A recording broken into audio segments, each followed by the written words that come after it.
हिंदी में यूपीएससी की तैयारी से संबंधित प्रोग्राम्स को देखने के लिए सब्सक्राइब करें study IQ IAS Hindi. Hello, जय हिंद आप सभी को। भाई मैं Vineet Tiwari, faculty of CSAT, आपका स्वागत करता हूं स्टडी IQ IAS हिंदी में। हम हर सैटरडे को एक क्लास लेके आते हैं जिसमें आपको सीसेट की रणनीति के बारे में बताता हूं मैं। ओके, ये कैसे सीसेट जैसे पहाड़ जो आपके अकॉर्डिंग है उसको कैसे हम क्वालिफाई करें और आसानी से उसका पैटर्न समझते हुए आसानी से उसके क्वेश्चंस को सॉल्व कर लें। ठीक है, तो आज का मेरा पॉइंट है प्रीवियस ईयर क्यों इंपॉर्टेंट है सीसेट में। ठीक है, या ऐसा कह लीजिए कि सीसेट में प्रीवियस ईयर के अलावा भी क्या क्या किया जा सकता है। इन सारे बिंदुओं को मैं यहाँ पे कवर करूंगा इस वाली क्लास में। ओके, वन बाय वन सब कुछ बताऊंगा मैं। ओके, तो फिलहाल मैं बता दूं, आप ज्यादा समय बर्बाद न करते हुए मैं आपके चलता हूं आपके टॉपिक पे कि जो मैंने रखा है आज का। ओके, इसमें है कि सीसेट में PYQ कितना इंपॉर्टेंट है। ओके, बड़ा प्यारा सा क्वेश्चन है कि क्यों इंपॉर्टेंट और कितना इंपॉर्टेंट है। ओके, तो देखो कोई भी स्टूडेंट, मैं एक दो बातें बताता हूं कि जनरली देखो यूपीएससी की आप तैयारी करते हो तो बहुत सारे ऐसे स्टूडेंट भी हैं कि जो और भी एग्जाम्स के साथ साथ देते रहते हैं बैकअप प्लान के लिए। यूपीएससी तो उनका सपना है, लेकिन बैकअप प्लान के थ्रू वो और भी एग्जाम्स की प्रिपरेशन करते हैं। जैसे मान लो कि एसएससी का दे दिया, ओके है यूपीएससी लेकिन दे दिया कि चलो एसएससी का दे देता हूं पेपर, या अभी एक CSIR का हो, चलो CSIR का दे देता हूं, या PCS का पेपर दे देता हूं। ओके, तो ये बहुत सारे आप पेपर देते हैं। ओके, और सारे पेपर में मैथ्स रीजनिंग की इंपॉर्टेंस आप जानते हो। भले ही आपका यूपीएससी में नंबर नहीं जुड़ते क्वालिफाइंग नेचर का, लेकिन और जितने भी आपके आते हैं ना पेपर होते हैं, वनडे एग्जाम्स जो होते हैं, या आप कह लो कि PCS वाले, उसमें मैथ रीजनिंग के नंबर्स जुड़ते हैं। ओके, उसमें क्वालिफाइंग नेचर नहीं होता, तो उसके लिए तो इंपॉर्टेंट हो जाता है। एक एक नंबर हमें, एक बूंद बूंद तालाब भरनी होती है, एक एक नंबर हमारे लिए बहुत जरूरी होता है। ठीक है, अब देखो मैं बता दूं कि इसका PYQ करना क्यों जरूरी है। अगर आप बाकी एग्जाम्स का भी अगर करते हो तो उनका प्रीवियस ईयर किए होंगे या उनका पैटर्न किए होंगे, तो उसमें सिंपल आप देखे होंगे कि क्वेश्चंस दिया, कोई भी क्वेश्चंस दिया, उसके नीचे ऑप्शंस दे देते हैं। ओके, ऑप्शन और वो एग्जैक्ट आंसर। जैसे मान लो किसी क्वेश्चन का आंसर है 12%, तो बहुत सारे एग्जाम में 12%, 13%, 14%, 15% ऐसा दे देगा। ठीक है, किसी भी क्वेश्चन में, तो उसमें आप आराम से कर लोगे, उसमें आप कॉन्सेप्ट भी किए होंगे तो कर लेंगे। लेकिन सीसेट में आपके 40 से 50% क्वेश्चंस ऐसे होते हैं मेरे भाई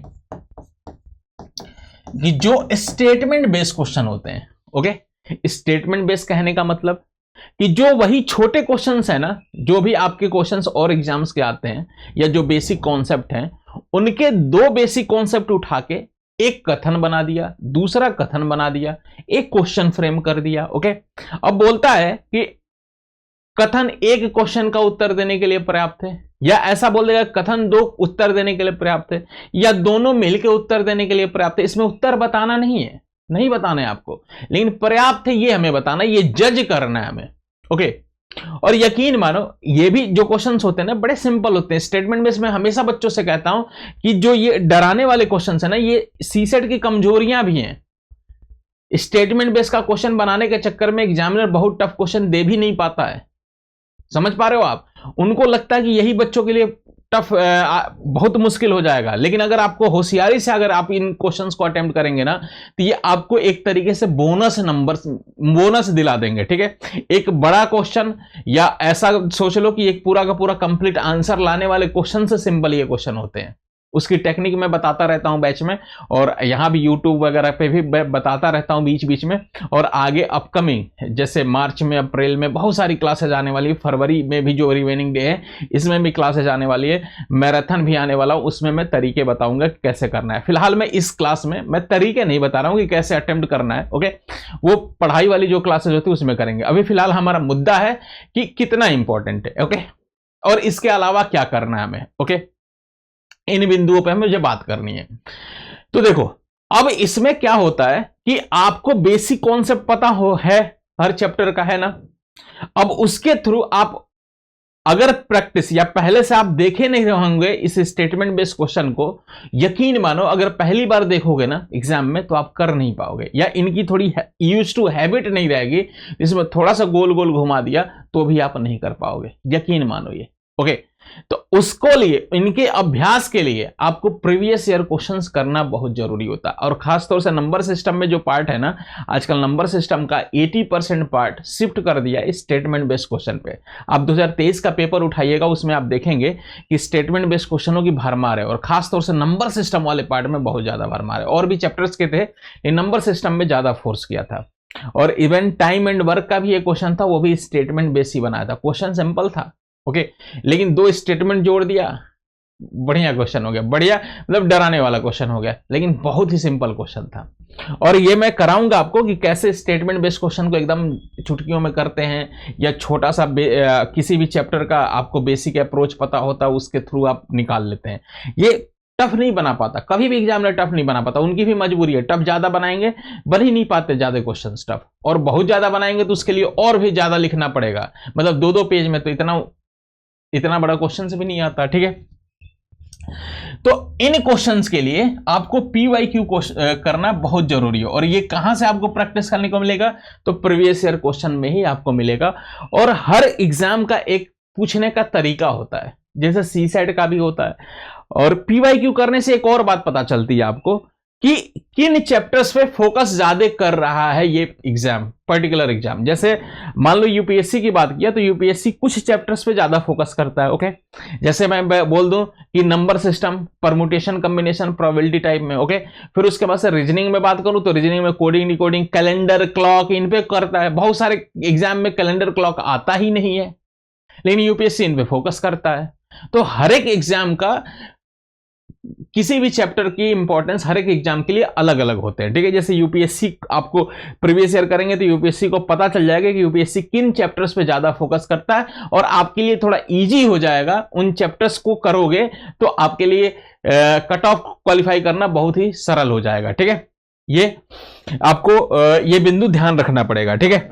और उसके बाद से 1-2 और बातें बताता हूं आपको, ठीक है। अच्छा, एक और दिमाग में आपके बात आ रही होगी कि सर प्रीवियस ईयर क्वेश्चन के अलावा भी कुछ करना है क्या हमें? तो देखो, प्रीवियस ईयर क्वेश्चन करने के अलावा आपको हर चैप्टर का, जैसे एक चैप्टर सेलेक्ट किया नंबर सिस्टम, तो नंबर सिस्टम के कुछ बेसिक अप्रोचेज जो होंगे वो कहीं से मेरी क्लासेज में, या अगर आपको पहले से आता होगा वो देख लीजिए। क्योंकि जो स्टेटमेंट बेस्ड क्वेश्चन होते हैं, या और भी इनके अलावा थोड़ा सा घुमा के जो पूछते हैं, वो बेसिक अप्रोच से ही होते हैं क्वेश्चंस, ओके। और मैं अपनी क्लासेज में बताता हूं, डराता नहीं हूं मैं अपनी क्लासेज। मेरी क्लासेज ये इसी चैनल पे आपको देख रहे होंगे, प्लेलिस्ट बना है, आप जाके देख लीजिएगा। बड़े से बड़े प्रीवियस ईयर की एक सीरीज भी है, बड़े से बड़े क्वेश्चन को भी मैं कैसे आसानी से मैं बताता हूं, बेसिक अप्रोच को फॉलो करते हुए, ओके। कोई जरूरी नहीं है कि बहुत विद्वान बनना है आपको, बहुत ज्यादा नॉलेज रखना है, कुछ भी नहीं। और UPSC ये चाहता भी नहीं। UPSC बेसिक कॉन्सेप्ट उठाता है, उन्हीं के बिहाफ पे क्वेश्चंस बनाता है, ओके।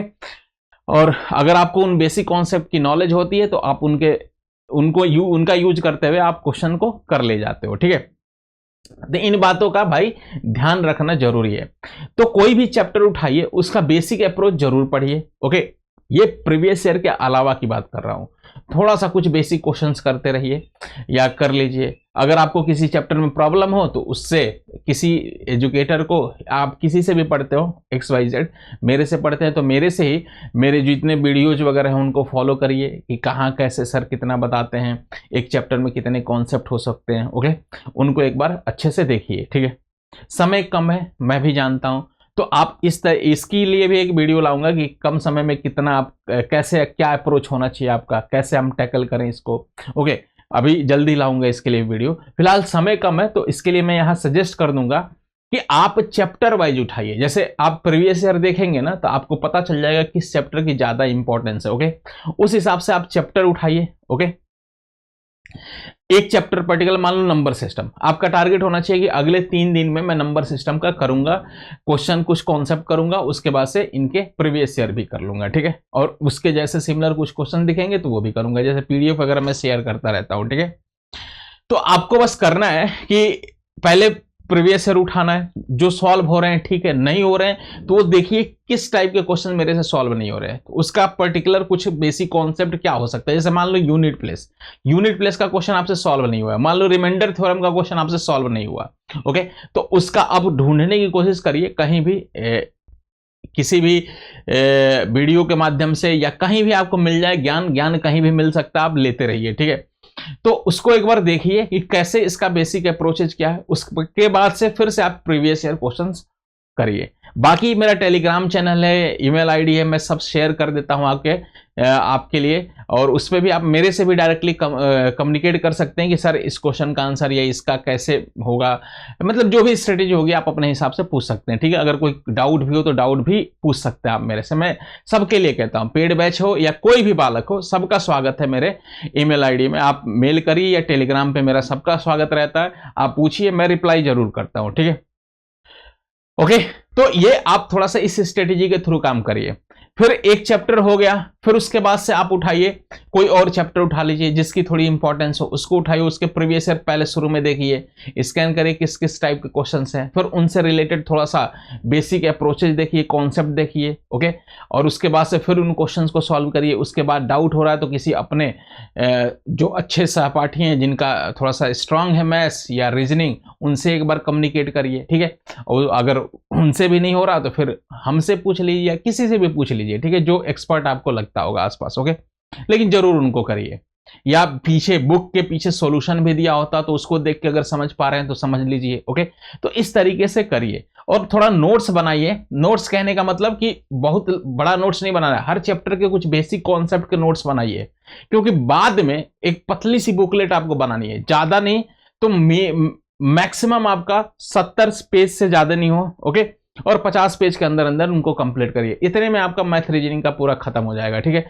कुछ नहीं करना है, बेसिक अप्रोचेज के या कुछ फॉर्मुलेज के, अगर फॉर्मूले के माध्यम से आप करते हैं तो ठीक है, नहीं तो बेसिक कॉन्सेप्ट, जैसे एक कॉन्सेप्ट का एक क्वेश्चन लिखा, उसका सॉल्यूशन लिखा, उसके बारे में जो डिटेलिंग होगी हल्की फुल्की वो लिख लो, जो बाद में रिविजन करने में आपके लिए मददगार होंगी, ठीक है। क्योंकि बाद में ऐसा होता है कि जैसे आप पूरा जैसे ऐसे सीक्वेंस में तैयार कर रहे हैं ना, आप जब पेपर देने जाते हो, अभी पढ़े हो किसी चैप्टर को, मान लो नंबर सिस्टम को फरवरी में, और देना हमें पेपर मई में, ओके। तो प्रॉब्लम ये हो जाती है हमारे साथ मेरे भाई कि कभी कभी क्या होता है, कुछ बिंदुएं ऐसी होते हैं, कुछ पॉइंट्स ऐसे होते हैं कि आपको ध्यान नहीं आते हैं, उनको बार बार रिवाइज करने की जरूरत होती है। तो आप एक पतली सी बुकलेट बनाए रहेंगे, पतले से फॉर्मूले या वैसा कुछ कॉपी, तो आप उनको तुरंत रिवाइज कर सकते हैं। तो आपका जो भी था, आपका बैकग्राउंड में बातें जो चल रही थी, जो जिस समय आप प्रैक्टिस कर रहे होंगे, उस समय वो सारी बातें, सिनेरियो पूरा याद आने लगता है, ठीक है। तो ये रिवीजन करने का बेस्ट तरीका हो सकता है। और एग्जाम के ड्यूरिंग एग्जाम, मतलब मान लो मई में एग्जाम है, तो आपको 2-3 दिन पहले आपको परेशानी नहीं होगी, नहीं तो आप उस समय बहुत परेशान हो जाते हैं। एक हफ्ता पहले या 10 दिन पहले लड़के बहुत परेशान कि सर सी टेस्ट में ये नहीं आ, ये ध्यान नहीं आ रहा, वो नहीं ध्यान आ रहा है। बहुत सारे मेल आते हैं, फोन आते हैं मेरे पे कि सर थोड़ा परेशान हो गया हूं सर, कुछ ध्यान ही नहीं आ रहा, कैसे करूं, कैसे पेपर दूंगा सर। इन सब चीजों से बचना है तो आपको ये अप्रोच अपनाना पड़ेगा। एक छोटी सी बुकलेट या अपने हिसाब से कोई नोट्स जरूर बनाना चाहिए। नोट्स जीएस का ही नहीं, इसमें भी बनाइए, क्योंकि ये उस समय उस सिनेरियो को इमेजिन करिए कि जब आप भूल रहे हैं, प्रैक्टिस तो कर चुके हैं लेकिन आपके पास कुछ रिवीजन करने का मटेरियल नहीं है, कहां से करोगे। और बहुत अगर ज्यादा बहुत बड़ी या पूरा क्लास नोट्स बनाए हैं या अगर पूरा सॉल्यूशन ही लिख दिए हैं प्रीवियस ईयर का, तो वो भी मुश्किल है पूरा रिवीजन करना। तो अपना कुछ स्मार्ट एक बुकलेट बनाइए, हर चैप्टर के 3-4 पेज में समेटने की कोशिश करिए बेसिक अप्रोचेस का, ठीक है। तो ये एक स्मार्ट तरीका हो सकता है। उसके बाद से मान लीजिए टाइम एंड वर्क उठाया। टाइम एंड वर्क का देखिए किस साल कैसे क्वेश्चंस पूछे हैं और किस टाइप के क्वेश्चन पे फोकस ज्यादा कर रहे हैं, तो पहले उन क्वेश्चंस को एक बार सॉल्व करिए। नहीं हो रहे हैं तो फिर उनके बेसिक कॉन्सेप्ट कुछ देखिए, ओके, बेसिक कॉन्सेप्ट देखिए, फिर करिए, फिर सॉल्व करिए, ओके। फिर बुकलेट में जो जो इंपॉर्टेंट है, जिन पे ज्यादा फोकस किया हुआ है यूपीएससी, तो उस टाइप के क्वेश्चन एक दो लिख लीजिए कि बाद में थोड़ा सा दिमाग उसको रिवाइज करने में मदद मिलेगी आपको, ठीक है। तो इस तरीके से मैथ्स और रीजनिंग, और खासतौर से रीजनिंग को हल्के में मत लीजिए। रीजनिंग को थोड़ा सा कम समय लगता है, और रीजनिंग एक ऐसा पोर्शन है यूपीएससी के, मैं बार बार कहता हूं, वो बड़ा ही वीक होता है, ओके। रीजनिंग में टफ क्वेश्चन नहीं बनाता है एग्जामिनर कभी भी, ओके। तो आप रीजनिंग के जितने चैप्टर्स हैं वो जल्दी निपटा सकते हो, और उसमें ज्यादा आपको समझने की भी जरूरत नहीं। मैथ में प्रॉब्लम हो सकती है लेकिन रीजनिंग में नहीं हो सकती। उनके सॉल्यूशन किसी भी बुक को उठाएंगे, उसके पीछे लिखा होता है, समझ में आ गया, ठीक है, समझ में आ जाता है, जनरली समझ में आ जाता है। रीजनिंग वाला तो आ ही जाता है, ओके। तो उनको एक बार अच्छे से कर लिए। कुछ चैप्टर्स ऐसे हैं जैसे क्लॉक, कैलेंडर और आपके कोडिंग डिकोडिंग हो गया, इनसे प्रोसेस सीरीज वाले क्वेश्चंस हो गए, मिसिंग नंबर हो गए, तो ये आते ही आते हैं, हर साल आते हैं। तो ये इन पे अगर कमांड आपको होगी, डिस्टेंस डायरेक्शन या ब्लड रिलेशन, ये सब 4-5 चैप्टर हैं, इनको अच्छे से तैयार कर लेंगे तो आपका आराम से हो जाएगा। फिर लास्ट में सिलोजिज्म वगैरह ये तैयार कर लीजिए, तो रीजनिंग में 10-12 क्वेश्चन आप आराम से कर ले जाओगे और सही सही हो जाएगा। मैथ्स में कुछ बेसिक अप्रोचेज, रिमाइंडर थ्योरम का, फिर मान लो यूनिट प्लेस का, फिर फैक्टर कि कितने नंबर ऑफ फैक्टर्स होते हैं उनसे भी रिलेटेड हर साल पूछते हैं क्वेश्चंस हो गए। और कुछ मिसलेनियस जैसे कि स्टेटमेंट वाले क्वेश्चंस हो गए, जैसे बेसिक आपको पता होगा even number, odd number, prime number, शून्येतर संख्या, इस तरीके का। एवरेज बेसिक आपको पता हो, ओके, एज की बेसिक बातें पता हो। तो ये सब थोड़े थोड़े बेसिक, ज्यादा मुश्किल नहीं है, हल्का। पहले रीजनिंग का कर लीजिए, फिर उसके बाद से मैथ्स के ये छोटे छोटे उठा के करिए। फिर उसके बाद से समय बचेगा तो फिर उसके बाद से चैप्टर्स उठाइए, वो जैसे percentage, profit and loss, time and distance, इनके बेसिक। लेकिन एक चैप्टर पूरा करना है, एक चैप्टर उठाना है, पूरा करना है, एक चैप्टर उठाना है, पूरा करना है, एक चैप्टर उठाना है, पूरा। ऐसा नहीं कि खिचड़ी बना देनी है कि सारे चैप्टर्स कर लिए और कुछ भी नहीं किए, समझ गए। एक चैप्टर के प्रीवियस ईयर भी और प्लस उसके बेसिक कॉन्सेप्ट भी, ऐसे करेंगे और अपना प्रीवियस ईयर देखेंगे तो आपको लग जाएगा कि किस चैप्टर की इंपॉर्टेंस ज्यादा है, उसको पहले करना है, ठीक है। परेशानी हो सकती है परमुटेशन कॉम्बिनेशन में, प्रोबेबिलिटी में। ये दो ऐसे चैप्टर है कि जिसमें आपको बहुत ज्यादा मुश्किलें का सामना करना पड़ता है। अगर आपका मैथमेटिकल बैकग्राउंड नहीं है, ओके, जैसे आपने बीएससी नहीं कर रखा है मैथ्स में, या मान लो बीटेक वगैरह नहीं कर रखा, तो आपको मुश्किलें आ सकती हैं। तो इन चैप्टर को फिलहाल के लिए स्किप करिए। इसको किसी जैसे मेरी क्लासेस परमुटेशन कॉम्बिनेशन की इस चैनल पे चलिए, 3 क्लासेस आगे भी चलेंगी और उसका रिमेनिंग पार्ट भी लाऊंगा, मैं इस चैप्टर को पूरा कंप्लीट करा दूंगा, ठीक है। तो वो देख लीजिए, उससे प्रैक्टिस कर लीजिए। उसमें PYQ के भी सारे क्वेश्चन मैं कराता हूँ और करा दूंगा, तो उनको भी एक बार अच्छे से देख लीजिए आप, ठीक है। तो ये कुछ बेसिक्स बातें हैं, इनका ध्यान रखिए। और PYQ के अलावा वही बेसिक, हर चैप्टर का कुछ बेसिक कॉन्सेप्ट, क्योंकि स्टेटमेंट बेस्ड क्वेश्चन है ना, वो कभी भी मुश्किल नहीं बनाता। वो किसी भी चैप्टर का बेसिक अप्रोच, 2 बेसिक कॉन्सेप्ट उठा के स्टेटमेंट बेस्ड बना देता है, बड़ा प्यारा होता है। और स्टेटमेंट बेस्ड के लिए एक अलग से सीरीज लाऊंगा, जैसे मैराथन लाऊंगा तो उसमें एक मैराथन ऐसा लाऊंगा कि जिसमें स्टेटमेंट बेस्ड वाले ही क्वेश्चंस होंगे हर चैप्टर का, ओके। तो उस तरीके का होगा। एक ऐसा मैराथन लेके आऊंगा मैं जिसमें चैप्टर वाइज कुछ बेसिक कॉन्सेप्ट बता, प्रीवियस ईयर कराया, looks like as a PYQ question, PDF वगैरह बन रहा है, जल्दी ही इस चैनल पे लेके आऊंगा। तो बहुत सारी क्लासेस इस चैनल पे मेरी भी आने वाली हैं, धीरे आप करेंगे। हाँ, एक कॉम्प्रहेंशन की बात बच गई। तो कॉम्प्रहेंशन के लिए मैं बार बार कहता हूं कि कॉम्प्रहेंशन कोई तैयार नहीं करवा सकता, कॉम्प्रहेंशन के लिए आप खुद जिम्मेदार हैं। मैं प्रैक्टिस करा सकता हूं अपनी प्रेजेंस में, उसमें कुछ ऐसा नहीं होता कि बहुत ज्यादा बताना है, उसमें 2-4 बातें बतानी होती हैं, वो बता देता आदमी, वो खुद से भी आपको पता चल जाते हैं। तो कॉम्प्रहेंशन के लिए रोज 3-4 और 2023, 22, 21, 20 और 19 तक का पेपर आप उठाइए, इवन 18 तक का उठा सकते उठा लीजिए, और उनके रोज 2 या 3 कॉम्प्रहेंशन करने की कोशिश करिए, ठीक है। और उसका एक मैं वीडियो लेके आया था कि कैसे कॉम्प्रहेंशन का करना होता है और कैसे एनालिसिस करना होता है, और रोज करोगे ना तो 20, 25, 30 दिन में आपको लगेगा कि कॉम्प्रहेंशन सर्वे में 10 से 12 नंबर इजीली स्कोर कर सकता हूं।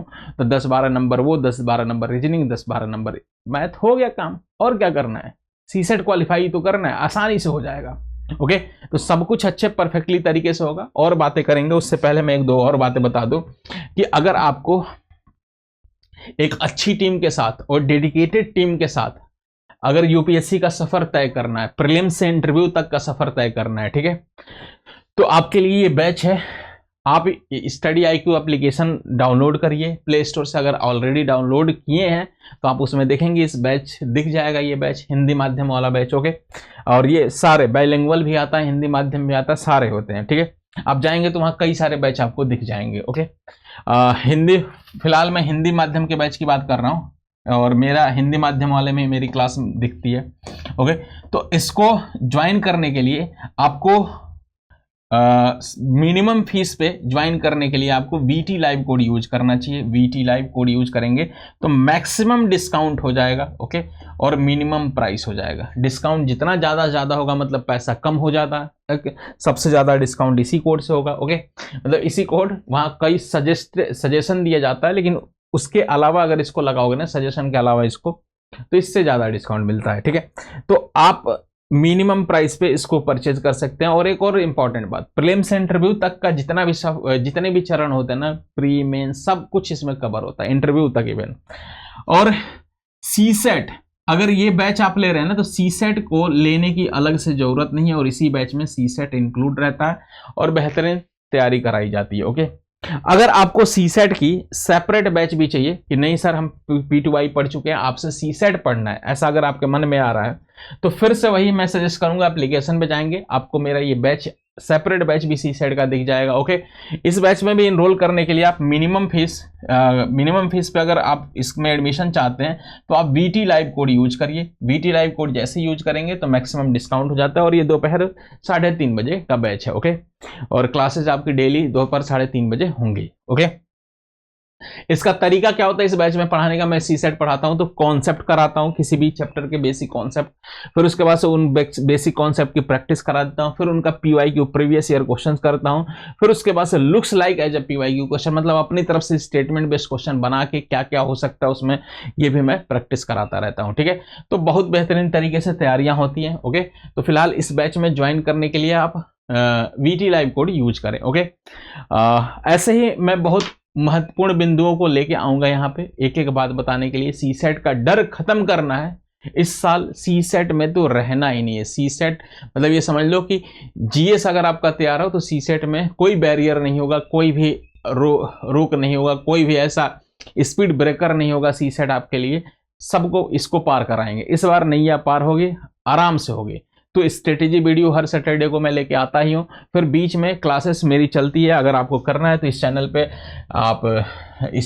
आप देख सकते हैं। मेरी क्लासेस दोपहर 2 बजे होती हैं और यूट्यूब पे क्लासेस होती है और डेली होती है। ठीक है, जिसमें मैथ्स, रीजनिंग, जल्दी कॉम्प्रहेंशन की भी 1-2 वीडियोज लेके आऊँगा। ठीक है, उसकी भी स्ट्रेटेजी बताऊंगा। तो मैथ्स रीजनिंग की क्लासेस होती है दोपहर 2 बजे, आप डेली यूज देख सकते हैं। ओके, फिर उसके अलावा भी 10 मिनट का वीडियो सीरीज लेके आता हूँ। 10 मिनट में मैं कुछ इंपॉर्टेंट एक प्रीवियस ईयर का क्वेश्चन उठाता हूँ जो इंपॉर्टेंट होता है, और उसका एनालिसिस और उसके आगे पीछे वाली बातें बताता हूँ कि क्या इससे हम और सीख सकते हैं, इस टाइप के क्वेश्चंस आएंगे तो कैसे करेंगे। तो बहुत सारे इस चैनल पे कंटेंट आने वाला है और आ भी रहा है। ठीक है, तो फिलहाल आप जुड़े रहें। और एक और बात बता दूं, अगर मेरे से आप जुड़ना चाहते हैं तो मेरा टेलीग्राम चैनल है विनीत VINEET विनीत तिवारी TIWARI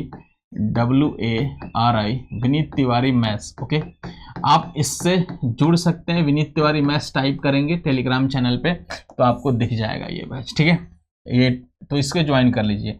बाकी अगर आपको कोई डाउट वगैरह, मैंने बोला था ना कि डाउट वगैरह पूछना हो तो मेरे से आप पूछ सकते हैं। मैं इजीली अवेलेबल रहता हूँ। विनीत तिवारी, बिजी तो रहता हूँ, क्लासेज वगैरह रहती है, लेकिन उसमें भी आपके लिए समय निकाल लेता हूँ। विनीत तिवारी @studyiq.com studyiq.com करेंगे तो हमारा आ जाएगा। ठीक है, ये ईमेल आईडी है, मेल है, इस पर मेल कर सकते हो। और ये मेरा टेलीग्राम चैनल है, ये टेलीग्राम चैनल है। ठीक है, कोई भी इंक्वायरी, कुछ भी पूछना हो टेलीग्राम से जुड़ेंगे तो आपको PDFs मिल जाती हैं। और अपकमिंग जो भी स्ट्रेटेजी होंगी, जो भी इस पर क्विज वगैरह भी स्टार्ट करने वाला हूं मैं, और अपकमिंग जो भी क्लासेज होंगे उनके इंफॉर्मेशन यहाँ पे मिल जाती है। अभी के लिए मैं आपसे विदा चाहता हूँ। जय हिंद, जय भारत। मिलते हैं किसी और क्लास में। हिंदी में UPSC की तैयारी से संबंधित प्रोग्राम्स को देखने के लिए सब्सक्राइब करें स्टडी IQ IAS हिंदी।